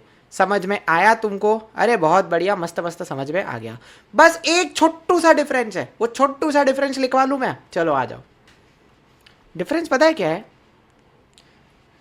पहले समझने का ट्राई करना, फिर मैं लिखवाता हूँ। रुको पहले समझो। यहाँ पे रिटेन्ड अर्निंग्स का अभी याद है, मैंने थोड़ी देर पहले मतलब बोला था कि कंपनी जो कमाती है उसमें से कुछ पैसा वो डिविडेंड की तरह बांटती है और कुछ पैसा वो रिजर्व्स एंड सरप्लस में जाने देती है। इसी को हम लोग फाइनेंशियल मैनेजमेंट की भाषा में क्या बोलते हैं? रिटेन्ड अर्निंग्स बोलते हैं। हाँ जी, इसी को FM की भाषा में रिटेन्ड अर्निंग्स बोला जाता है। हाँ ठीक है, तो अभी समझना, जो रिटेन्ड अर्निंग्स होता है ना, रिटेन्ड अर्निंग्स, वो कभी भी नया इशू होता है क्या? मेरे को बोलो, आज मैंने शेयर्स इशू किए, मैंने उन शेयर्स पे कमाया और उसमें से सेविंग्स में जाने दिया। मेरे को एक बात बताओ, कभी भी रिटेन्ड अर्निंग्स एक नया इशू हो सकता है क्या? मैं कभी ऐसा बोलता हूँ कि मैंने नया नया रिटेन्ड अर्निंग्स इशू किया मार्केट में? कोई सामने वाला बोलेगा क्या पागल हो गया क्या, क्या बोल रहा है? मैं ऐसा बोलूँ कि मैंने नए नए इक्विटी शेयर्स इशू किए, समझ में आता है। मैंने नए नए प्रेफरेंस शेयर इशू किए, समझ में आता है। मैंने नए नए डिबेंचर्स इशू किए, वो भी समझ में आता है। बट कभी आपने किसी को ऐसे बोलते हुए सुना मैंने नया नया रिटेन्ड अर्निंग्स इशू किया है? नहीं, ऐसा नहीं होता। तो सर आप कहना क्या चाहते हो? मेरा सिंपल सा एक ही पॉइंट है कि रिटेन्ड अर्निंग्स में फ्लोटेशन कॉस्ट का कंसेप्ट आता नहीं है।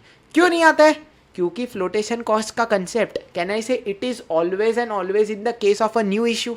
और जो रिटेन्ड अर्निंग्स होता है वो तो पास्ट में इशू की गई सिक्योरिटीज पर हमें कमा के आया है।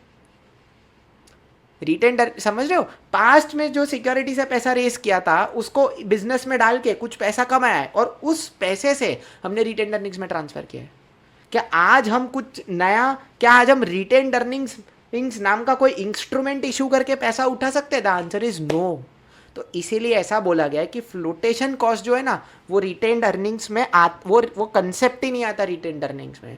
तो जिधर जिधर भी नेट प्रोसीड्स होगा ना, जिधर जिधर भी नेट प्रोसीड्स होगा ना, वहाँ पर या तो करंट मार्केट प्राइस ले लेना, या फिर अगर वहाँ पे करंट मार्केट प्राइस ले लेना, या फिर इशू प्राइस ले लेना, ठीक है, अगर कुछ और डेटा नहीं है। बट गलती से भी फ्लोटेशन कॉस्ट रिटेन्ड अर्निंग्स की कॉस्ट में माइनस मत करना। जब आप रिडीमेबल प्रेफरेंस, जब आप रिडीमेबल रिडीमेबल क्या बोल रहा हूँ, जब आप करंट मार्केट प्राइस निकालोगे ना इक्विटी शेयर्स में, D1/P0 + D करके, देखो मैंने आपको यहाँ पे बोला ना, ये देखो, अरे सॉरी उल्टा पकड़ ली यहाँ पर मैंने आपको बोला था ना, ये क्या है? ये मेरा करंट मार्केट प्राइस है P0। तो ये इक्विटी के केस में आप issue price minus flotation cost करके नेट प्रोसीड लिखोगे in case of new issue तो चलेगा। बट रिटेन्ड अर्निंग्स में आइडियली आना करंट मार्केट प्राइस चाहिए। बट अगर क्वेश्चन में डेटा नहीं दिया होगा, we will take issue price as current market price. But flotation cost retained earnings में माइनस नहीं होगा, क्योंकि वो पास्ट के पैसों पे कमाया हुआ रिटर्न है।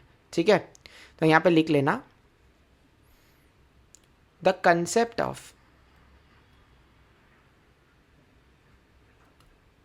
flotation cost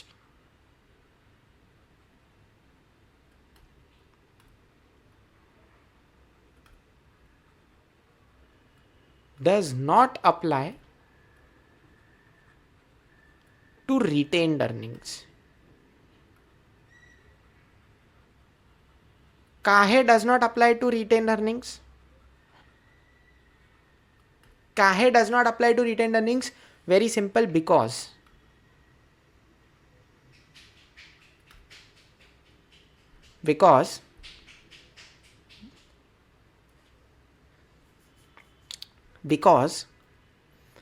the concept of flotation, sorry for the disturbance, the concept of flotation cost does not apply to retained earnings because retained earnings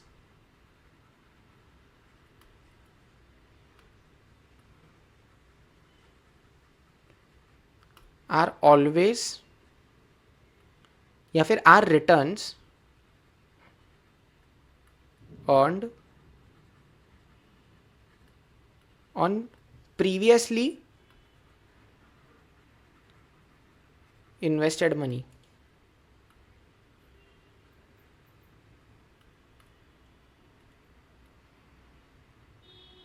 And are not a new issue.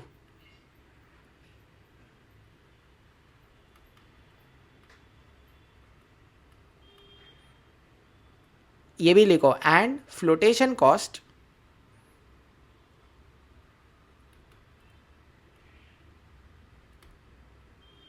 is applicable only in cases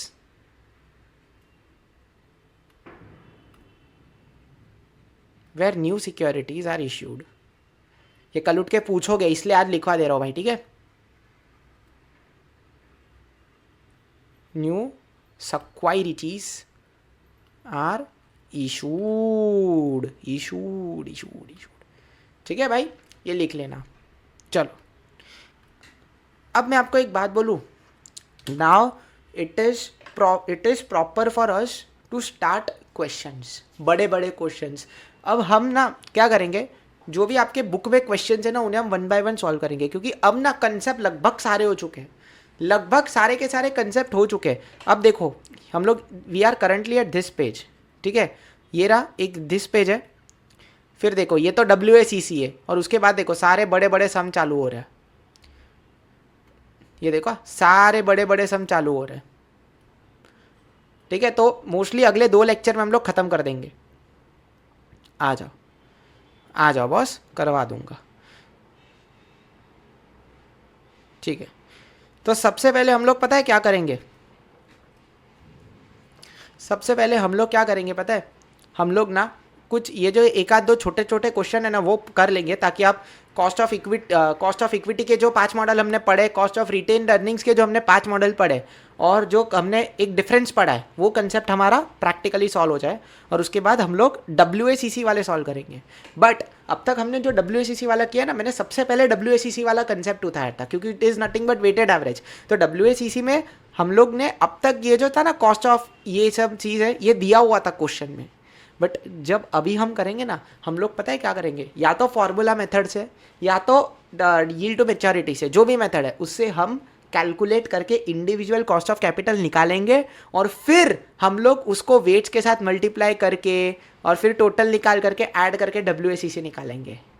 अब तुमको समझ में आया कि एक पूरा cost of capital का जो सम बनता है 7 से 8 नंबर का आपके एग्जाम में, वो कैसा बनता है, वो इस तरह से बनता है, ठीक है. वो करवाऊंगा, ठीक है. तो मोस्टली आज के लेक्चर में अभी मैं बोलूँ अराउंड 40 मिनट और बचा है. तो आज के लेक्चर के बचे हुए 40 मिनट में एंड कल के 2 घंटे में हम कोशिश करेंगे कि हम सारे के सारे सम्स खत्म कर दें, ठीक है. So that from the lecture which is next to next हम इन्वेस्टमेंट डिसीजन चालू कर सके, ठीक है. चलो बढ़िया. चलो तो एक मस्त हम लोग इक्विटी वाला सवाल कर ले. तो लिख लेंगे इलस्ट्रेशन भाई.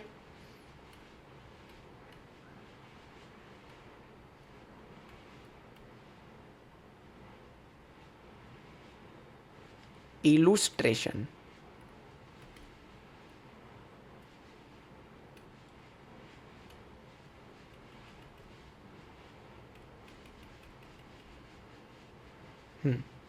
एक्चुअली मैं सेव कर रहा था, क्योंकि फिर सेव होता नहीं है ना, प्रॉब्लम हो जाती है भाई. चलो क्या बोला है, face value of equity share if a company is 10। अभी देखो जब भी ऐसा बड़ा सवाल दिखे ना, एक थोड़ा गिवन टू पॉइंट सोल्यूशन वाले में लिख देने का। तो देखो मेरे को इक्विटी शेयर्स का फेस वैल्यू कितना दिया है, 10 रुपीज, ठीक है। While current market price is 200 per share, मतलब इससे एक चीज पता चल जाती है कि एग्जिस्टिंग इशू है, ठीक है। और इसकी वही इक्विटी शेयर्स की current market price is ₹200 per share, बहुत ही बढ़िया। Company is going to start a new project and is planning to finance it partially by new issue and partially by way of retained earnings. क्या बोल रहा है कि हमारे पास कुछ पैसा रिजर्व्स में पड़ा है, तो उसको लगा करके और कुछ नए इक्विटी शेयर्स इशू करके पैसा रेस करके टोटल जो पैसा आएगा, मतलब कुछ सेविंग से कुछ नए इशू से टोटल जो पैसा आएगा उसको हम इन्वेस्ट करके एक नया प्रोजेक्ट, हम लोग इन्वेस्ट करना चाहते हैं एक नए प्रोजेक्ट में। You are required to calculate the cost of equity shares as well as the cost of retained earnings if issue price will be 190 per share. समझो, जो इक्विटी शेयर्स है उनका इश्यू प्राइस कितना हो गया, it is 190 per share, it is 190 per share. And आगे देखो क्या बोला है, जो मेरा फ्लोटेशन कॉस्ट है इट विल बी ₹5 पर शेयर। इक्विटी शेयर का जो फ्लोटेशन कॉस्ट है इट विल बी 5 पर शेयर, ठीक है। आ जाओ, तो सबसे पहले मैंने क्या बोला, अब समझना, इक्विटी शेयर्स और रिटेन्ड अर्निंग्स में जब बोला ना गया हो ना कि कौन से मॉडल से निकालना है, क्योंकि हमने 5 मॉडल पढ़े, बोला नहीं गया कौन से मॉडल से, तो बाय डिफ़ॉल्ट आई थिंक ये मैंने आपको पहले भी बताया हुआ है, एंड इन केस नहीं बताया तो एक बार फिर से बता देता हूँ। जब क्वेश्चन कुछ ना बोले ना, हमें गॉर्डन्स ग्रोथ मॉडल यूज करना है। यहाँ पे लिखो use this model by default, बराबर, मतलब जब क्वेश्चन ना बोले तब। तो हमने को तो क्वेश्चन बोला नहीं है कौन से मॉडल से करना है, तो गॉर्डन्स ग्रोथ मॉडल से करने का। देखो उन्होंने भी वैसे ही किया हुआ है, ये देखो ना। तो गॉर्डन्स ग्रोथ मॉडल क्या होगा, एक तो K is equals to D1 divided by, समझना जब मैं इक्विटी निकाल रहा हूँ तब नेट प्रोसीड्स आएगा प्लस जी, और जब मैं KR निकाल रहा हूँ कॉस्ट ऑफ रिटेन्ड अर्निंग्स, तब D1 तो आएगा ही, बट मुझे एक बात बताओ, यहाँ पर मैं नेट प्रोसीड्स लिखूँ? अरे नहीं, अगर आपने बोला नेट प्रोसीड्स लिखो, जागो मुन्ना जागो, रुको, भोपू बजाना पड़ेगा तुम लोग के लिए। किधर गया, जागो मुन्ना जागो, सवेर हो गई। यहां पर नेट प्रोसीड नहीं आएगा, यहां पर है ना इशू प्राइस आएगा। क्यों? तुमको इतना बड़ा बड़ा नोट मस्त मस्त लिखवाया तो सही, ऊपर फ्लोटेशन कॉस्ट रिटेन्ड अर्निंग्स पे अप्लाई नहीं होगा। तो अगर नया इशू है तो इशू प्राइस आएगा, और अगर एग्जिस्टिंग है तो वही अपना करंट मार्केट प्राइस आएगा, ठीक है। नया इशू भी है तो भी सिर्फ इशू प्राइस आएगा, उसमें से फ्लोटेशन कॉस्ट माइनस मत करना, ठीक है। तो यहां पे लिखो प्लस जी। चलो ये भी लिखवा ही देता हूँ तुमको ऊपर, यहाँ पे थोड़ी सी जगह छोटी होगी, तो चलो ये तुम्हें क्वेश्चन के नीचे लिखवा लेता हूँ, पहले क्वेश्चन कर लेते हैं। तो देखो के ही क्या होगा, अब मैंने तुम्हें एक और चीज़ बोली थी कि गॉर्डन्स ग्रोथ वाले फॉर्मूला में ग्रोथ 2 जगह लगानी है, एक तो करंट डिविडेंड पे ग्रोथ एक बार लगाने का है ना, तो D1 आएगा, that is the next expected dividend, and एक दूसरा फॉर्मूला है। बट अगर तुम यहाँ पे देखोगे ना एक चीज़, dividend at the end of first year is expected to be, expected dividend बोला है, नेक्स्ट एक्सपेक्टेड डिविडेंड, मतलब कहना ही चाहिए ये जो 10 रुपीज़ है ये ऑलरेडी D1 करके ही दिया है। अगर मैं ऐसा बोलूँ कि करंट डिविडेंड इज 10 तो ग्रोथ अप्लाई करना सेंस बनता है, लेकिन ये तो एक्सपेक्टेड डिविडेंड है, ऑलरेडी D1 करके दिया हुआ है, तो एक बार ग्रोथ इन्होंने ऑलरेडी ऐड करके 10 दिया है, तो मैं सीधा सीधा यहाँ पे 10 रुपीज़ ले सकता हूँ। यहाँ पर भी सेम, यहाँ पर भी सेम, समझ में आया तुमको? यस। प्लस ग्रोथ, अब मैंने क्या बोला था, छोटा जी है तो जो मेरा रेट है उसको डिवाइड बाय 100 करने का, तो 0.05 बराबर। अब समझना यहाँ पे नेट प्रोसीड्स आएगा, तो मुझे एक बात बताओ, मेरा इशू प्राइस कितना है 190 लेस मेरा फ्लोटेशन कॉस्ट कितना 5 रुपीज़, तो मुझे नेट प्रोसीड कितना मिलेगा? इट इज कैन आई से 185 रुपीज। अब कॉस्ट ऑफ इक्विटी में नेट प्रोसीड जाएगा, क्योंकि इसके केस में नेट प्रोसीड ले सकते हैं क्योंकि equity shares can be a new issue, तो यहाँ पे 185। बट रिटेन्ड अर्निंग्स तो ऑलरेडी प्रीवियसली इन्वेस्टेड मनी पे तुम्हारा रिटर्न है ना, तो वो तो कभी नया इश्यू हो ही नहीं सकता, तो उस पर काय का फ्लोटेशन कॉस्ट, तो उस पर नया इश्यू है तो इशू प्राइस वरना CMP। Really sorry for this guys, यहाँ पे 200 आएगा। मैं लॉजिक बताता हूँ, टेंशन मत लो, मैं लॉजिक बताता हूँ, रुको। ये इंटू 10 करोगे तो एग्जैक्ट 10% आ जाता है, ठीक है। अब इसका लॉजिक समझो। अभी आइडियली हम क्या बोलते हैं कि नया इशू है तो इशू प्राइस आना चाहिए वरना CMP आना चाहिए, यस। अब इंस्टीट्यूट ना प्रायोरिटीज पे खेल रहा है, यहाँ पे लिख दो इन रिटेन्ड अर्निंग्स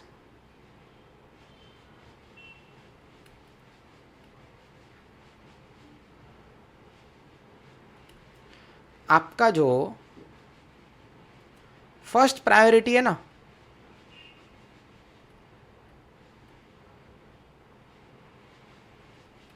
वो आपका करंट मार्केट प्राइस बनना चाहिए, और अगर करंट मार्केट प्राइस नहीं दिया है तो जो सेकंड प्रायोरिटी बनेगा ये बनेगा आपका इशू प्राइस इस केस में। अब अपने केस में देखो करंट मार्केट प्राइस दिया हुआ है, काफ़ी बार पता है कैसा होगा, इक्विटी शेयर दे देंगे, book value market value, WACC वाले क्वेश्चन में बाकायदा ऐसा होता है कि इक्विटी शेयर इतना दे देंगे, रिटेन्ड अर्निंग्स इतना दे देंगे, सिर्फ इशू प्राइस देके छोड़ देंगे, तो उस केस में इशू प्राइस ही लेना पड़ेगा रिटेन्ड अर्निंग्स में भी। तो यहाँ पर ये प्रायोरिटी, ये इंपॉर्टेंट है, ये करके रखना, ठीक है। यहाँ पर 200 लेने का लॉजिक ही उनका ये है।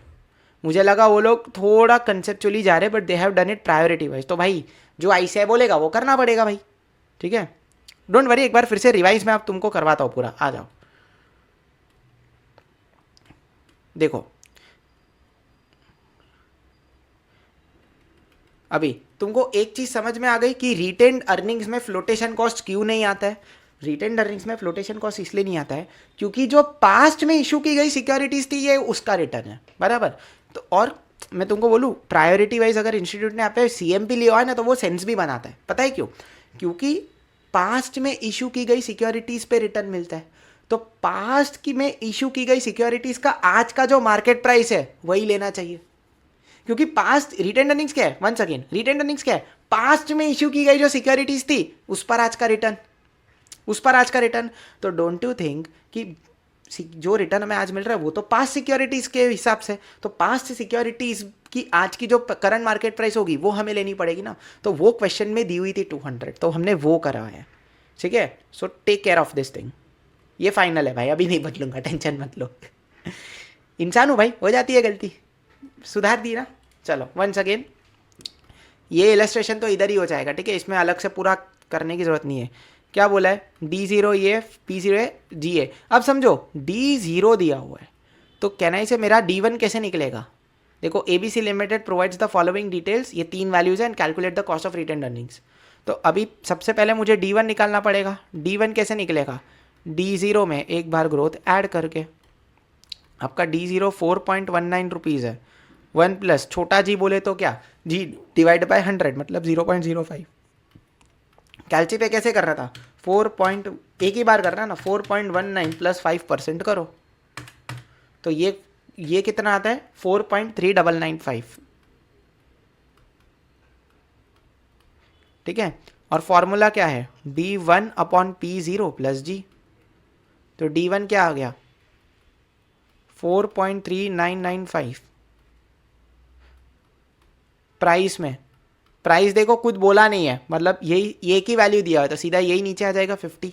अज्यूम करना यही तुम्हारा करंट मार्केट प्राइस है, प्लस एक और बार जी तो लिखना ही पड़ेगा 0.05। तो अब करो KR कितना आता है 4.3995 divided by 50 plus 0.05 into 100, it is 13.799 मतलब 13.8 हो गया मैच। लो देखो 13.799, ठीक है। तो ये इलस्ट्रेशन तो इधर ही उड़ा दिया। अब ये करते हैं, ये ना कैपिटल एसेट प्राइसिंग मॉडल पे तुमको क्या पूछ रहा है, रिटेन्ड अर्निंग्स का कॉस्ट पूछ रहा है। अब कैपिटल एसेट प्राइसिंग मॉडल में तुमको बोलूँ सबसे अच्छी बात क्या है, इसमें ना कोई P0 है की टेंशन लेनी है, ना कोई D1 की टेंशन लेनी है, ना कोई ग्रोथ की टेंशन लेनी है। जो वैल्यू दिया है, मैंने क्या बोला, CAPM में जो वैल्यू दिया है सीधा सीधा ले लो। जैसे देखो रिस्क फ्री रेट 60% दिया हुआ है, बीटा जो हमारा रिस्क फैक्टर है वो 1.20 है, एंड कहने से ये market risk minus risk free rate. Example याद करो, मेरी कंपनी की रेट माइनस बैंक की रेट, तो ये तो रिस्क प्रीमियम हो गया, कितना 6%। सीधा सीधा निकाल लो, तो कर दे 2 मिनट का इलस्ट्रेशन है, सॉल्व कर देते हैं। तो एक CAPM पे भी सम प्रैक्टिस हो जाएगा। इलस्ट्रेशन, और ये किस पर है मेरा, CAPM। ठीक है, आ जाओ बॉस, करवा दूंगा। तो देखो CAPM का मैं पहले फॉर्मूला लिखता हूँ। CAPM का फॉर्मूला क्या है, it is my risk free rate plus beta into market risk rate. ठीक है, तो के अब देखो ये जो रिस्क फ्री रेट ये सब है ना, ये सब डिवाइड बाय 100 करके लिखने का, ये सब क्या कर, सर ये सब परसेंटेज में लिखने का, ये सब परसेंटेज में लिखने का। तो देखो ऐसे, ये कैसे किया हुआ है, ऐसे नहीं आएगा। एक सेकंड ना गाइस,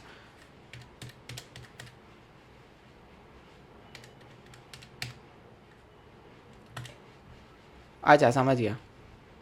तो मेरा रिस्क फ्री रेट कितना है, परसेंटेज में लिखो 7%, प्लस जो मेरा बीटा है that is going to be 1.20 into मेरा रिस्क प्रीमियम 6%। तो देखो के ही कैसे निकलेगा, पहले तो ये निकालो ऐसे 1.20 इंटू 6 प्लस 7, 14.2%।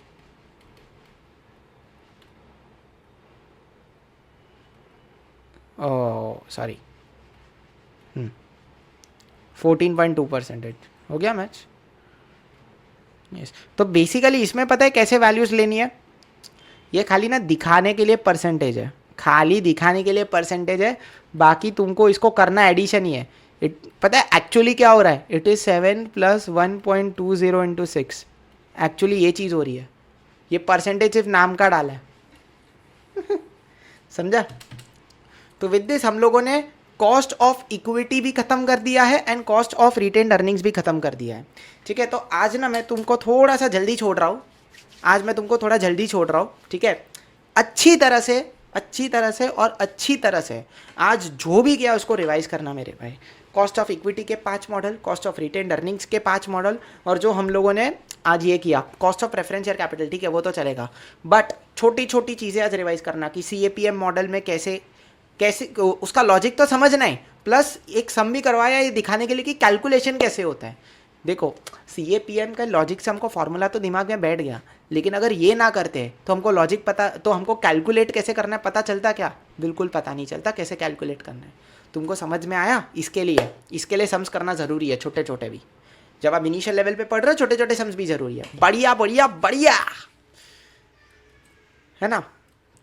चलो तो अभी एक बार रिवीजन करवा दूं क्या, आज हमने जो भी किया एक बार रिवीजन करवा दूं, एंड कल ना समझना सिर्फ वो रिवाइज मत करना जो आज किए, स्टार्ट टू एंड। मैंने क्या बोला, start to end cost of capital में सब कुछ रिवाइज करके आना भाई। बेसिक्स, मैं रीजन बताता हूँ, basics, cost of debentures, cost of reference shares, cost of equity shares, cost of retained earnings, ये 5 चीजें, और WACC भी भाई, ये 6 की 6 चीज मुझे कल रिवाइज करके रेडी चाहिए आपकी। पता है क्यों, क्योंकि from tomorrow I will be starting with the big questions. ये देखो मैं तुमको बताता हूँ, इधर आओ। ठीक है, ये देखो ये है, ये ऐसे बड़े बड़े सवाल इंस्टीट्यूट पूछता है। Calculate WACC as per book and market value weights, capital structure दे दिया हुआ है, और ये देखो मार्केट प्राइस दिया हुआ है। तो ये देखो ये सारा डेटा है, हर एक का हमको कॉस्ट निकालना है और WACC भी निकालना है। तो जब तक फॉर्मूलाज पक्के नहीं होंगे तब तक सच्ची बोल रहा हूँ ये करने का मज़ा नहीं आएगा, सच्ची बोल रहा हूँ ये करने का मज़ा नहीं आएगा। ठीक है, तो भाई ये सारे तो करके आना है। ये देखो ये भी एक और बढ़िया बढ़िया सवाल है MCC पर, मार्जिनल कॉस्ट ऑफ कैपिटल। फिर ये देखो ये क्या है, इसमें भी देखो कॉस्ट ऑफ इक्विटी कैपिटल है प्लस डिबेंचर्स भी है। फिर ये देखो एक और, ये सारे आपके मॉड्यूल के सवाल है। तो अभी सब मिक्स एंड मैच चालू होने वाला है। इंडिविजुअल हमने सारे कर दिए, बट कल से सारा मिक्स एंड मैच चालू होगा। ठीक है, तो कल, आज मैं थोड़ा जल्दी छोड़ रहा हूँ, बट कल ना शायद थोड़ा आधा घंटा एक्स्ट्रा बैठना पड़े, आधा 1 घंटा एक्स्ट्रा बैठना पड़े, बट कल ना यार इस चैप्टर को करके ही निपटते, क्या बोलते हो, मस्त मस्त चैप्टर करके निपटते हैं। ठीक है, तो अभी मैं क्या करूँगा, फटाफट आपको रिवाइज करवा देता हूँ हमने आज जो भी किया।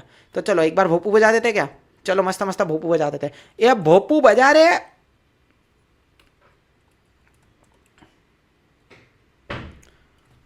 उठो उठो उठो, रिवीजन रिवीजन भाई, रिवीजन रिवीजन, उठो उठो उठो।